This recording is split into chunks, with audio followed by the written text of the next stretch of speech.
Good morning everyone. मैं नीतीश कुमार सिंह आप सभी का चौहान आईएएस में स्वागत करता हूं। आज हम लोग ज्योग्राफी का एक महत्वपूर्ण टॉपिक यानी ओशियन करंट यानी समुद्री जलधारा के बारे में डिस्कशन करने जा रहे हैं, जो कि किसी भी स्थान के जलवायु को प्रभावित करने वाले जलवायु एवं वर्षा को प्रभावित करने वाला एक महत्वपूर्ण कारक माना जाता है। सबसे पहले हम लोग देखेंगे जलधारा कहते किसको है। देखिए, आपका जिस तरह नदी में जल का जो है धारा बहती है, उसी तरह सागर महासागर में भी जो है समुद्री जल एक धारा के रूप में बहती है।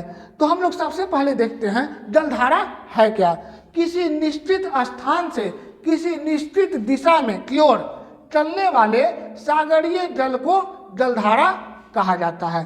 यानी जो है कोई किसी फिक्स स्थान से किसी फिक्स प्लेस से यानी निश्चित स्थान से निश्चित दिशा में चलने वाले सागरीय जल क्या है जी, जलधारा कहलाता है।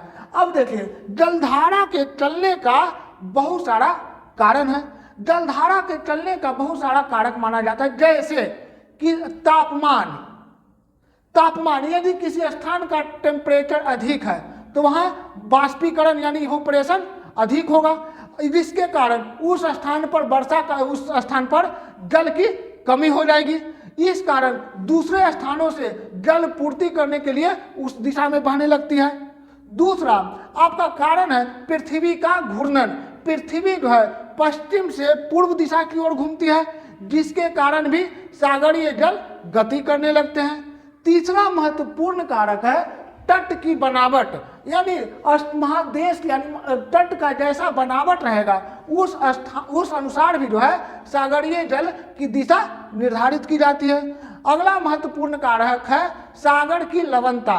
क्यों? अब देखिए, सागर महासागर में प्रत्येक स्थान पर लवणता एक समान नहीं पाई जाती है, जो भी जलधारा के चलने का एक महत्वपूर्ण कारक माना जाता है।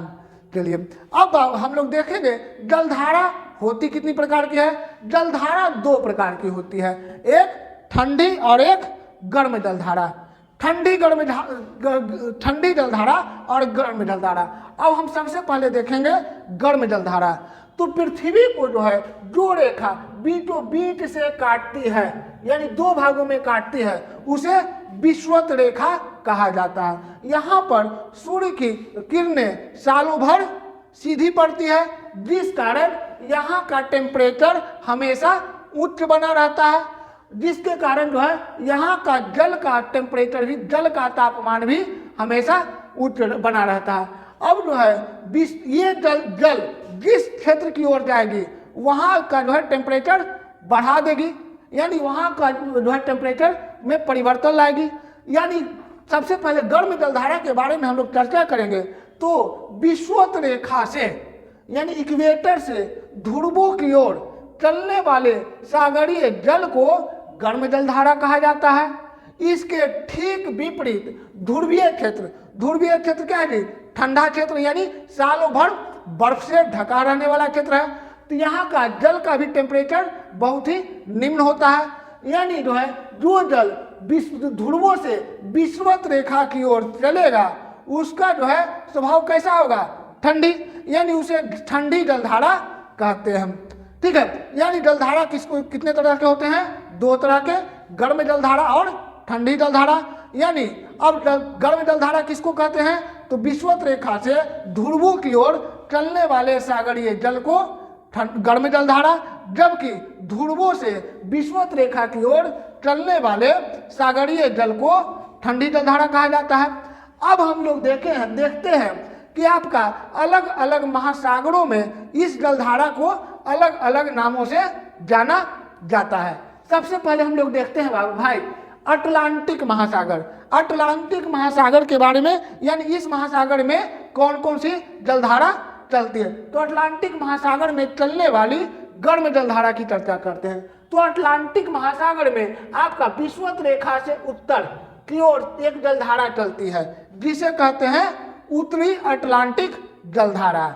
उसी प्रकार विषुवत रेखा के दक्षिण यानी पूर्व से पश्चिम की ओर भी एक जलधारा चलती है, जिसे कहते हैं दक्षिणी अटलांटिक यानी दक्षिणी विषुवतीय धारा। अब ये धारा जब तट से टकराकर वापस लौटती है, इसे कहते हैं विषुवतीय प्रतिधारा। अब जो है दक्षिणी विषुवतीय धारा, यहाँ देखिए ब्राजील की तट से टकराती है और ब्राजील के तट से समानांतर होते हुए आपका बहती है, इसे कहते हैं ब्राजील की धारा। ठीक है, ब्राजील की धारा। उसके बाद ये धारा आपका जो है आगे चलते हुए आपके जो है यहाँ पहुंचती है। ठीक है, अब आते हैं भाई हम लोग उत्तरी विषुवतीय धारा के बारे में। उत्तरी विषुवतीय धारा यहाँ से चलते पे आपका जो है गायना उच्च भूमि से आगे बढ़ते हुए ये चल जाती है आपका ये मैक्सिको की खाड़ी में, और यहाँ पर जो है इसका नाम हो जाता है मैक्सिको की धारा। ये धारा आगे आपका घूरते हुए आ जाती है अमेरिका के फ्लोरिडा के तट से टकराती है और इसे कहते हैं फ्लोरिडा की धारा। यहाँ पर आपका एक सागर है जिसे कहते हैं सारगासो सागर। यहाँ पर ये धारा आपका गोलाकार रूप ले लेती है। यहाँ पर मैक्सिको की धारा और आपका फ्लोरिडा की धारा दोनों मिल जाती है और ये दुनिया का सबसे मजबूत जलधारा यानी गल्फ स्ट्रीम का निर्माण करती है।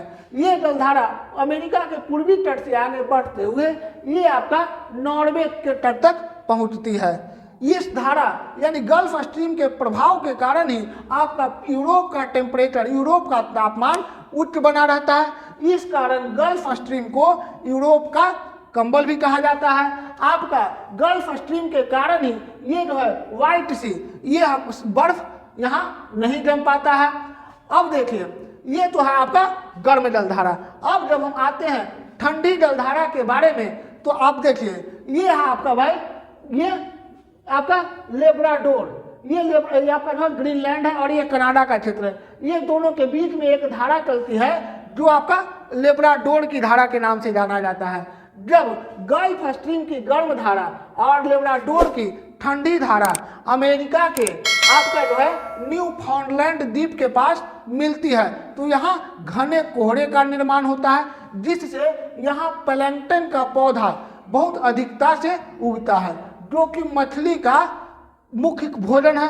इस कारण जो है ये क्षेत्र न्यू फाउंडलैंड मछली उत्पादक क्षेत्र के लिए प्रसिद्ध माना जाता है। अब देखिए ये धारा यानी ग्रीन गल्फ स्ट्रीम आगे चलकर मुड़ जाती है और ये बन जाती है आपका जो है एलिमेंडर धारा। जब ये धारा आपका केनारी के तट से गुजरती है तो ये केनारी धारा के नाम से जानी जाती है। अब देखिए यहाँ पर आपका गिनी के तट पर बहती है तो गिनी धारा। ये था प्रशांत महासागर की जलधारा।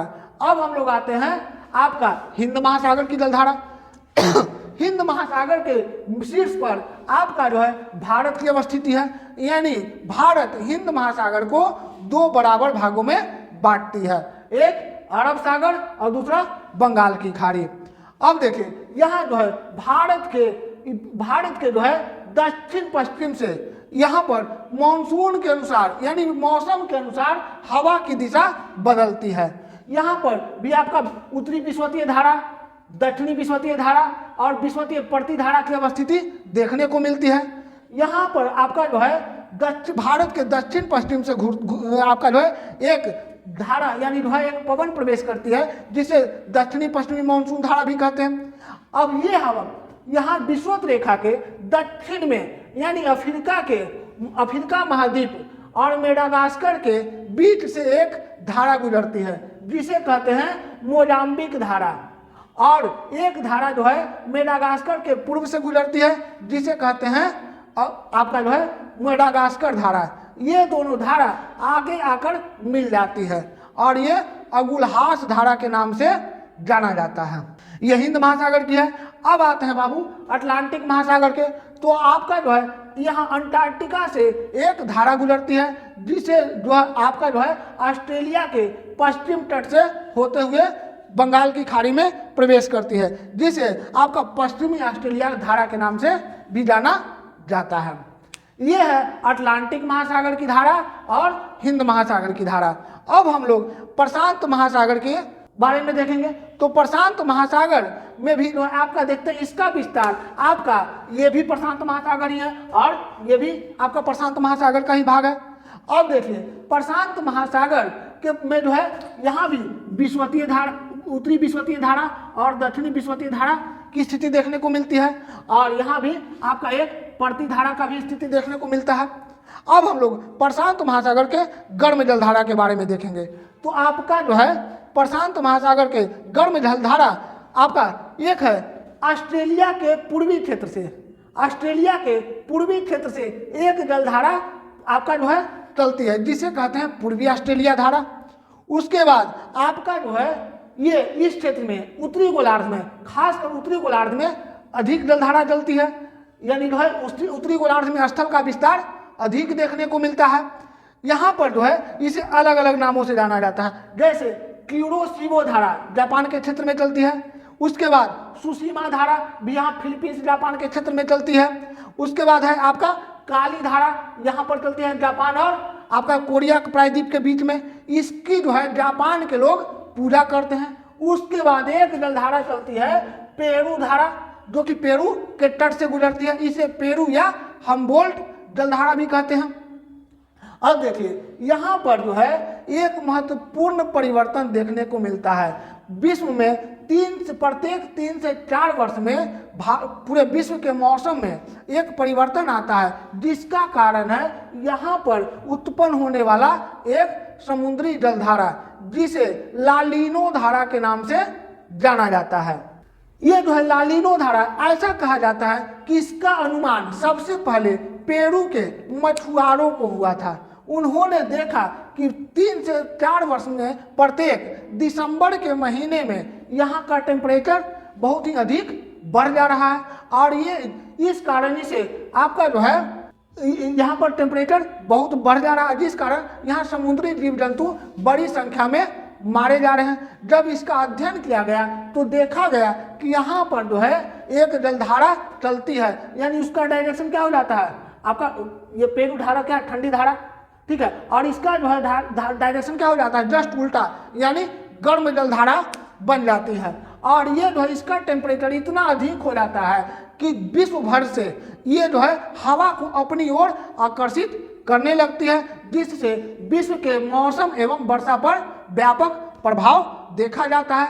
और इसके जस्ट विपरीत एक और जलधारा चलती है, जिसका नाम लालिनो धारा है, यानी जिस वर्ष विश्व में एल-नीनो का प्रभाव रहता है, उस वर्ष आपका भारत सहित आपका तमाम देशों में वर्षा की मात्रा कम होती है, और जिस वर्ष लालिनो का प्रभाव होता है उस वर्ष वर्षा की मात्रा अधिक देखी जाती है। इस प्रकार हम लोग देखते हैं कि जलधारा पूरे विश्व के मौसम पर व्यापक प्रभाव डालता है, खासकर वर्षा के प्रभाव पर भी इसका व्यापक असर रहता है, वर्षा की मात्रा पर भी इसका व्यापक असर देखा जाता है। इस प्रकार हम लोग देखते हैं कि संपूर्ण विश्व के मॉनसून में, यानी मॉनसून को प्रभावित करने में जलधारा का विशेष योगदान रहता है। इस प्रकार हम लोग अलग अलग महासागरों के आपका जो अलग अलग ठंडी और गर्म जलधारा के चलने का स्थान देखें, क्योंकि चौथे महासागर यानी आर्कटिक महासागर में सालों भर बर्फ का जमाव होता है। इस कारण यहाँ पर जलधारा का प्रभाव नहीं देखा जाता है। ये आपका जो है प्रत्येक एग्जाम में ठंडी और गर्म जलधारा से मैच करने वाला क्वेश्चन खास करके ज़्यादा आता है, ठीक है।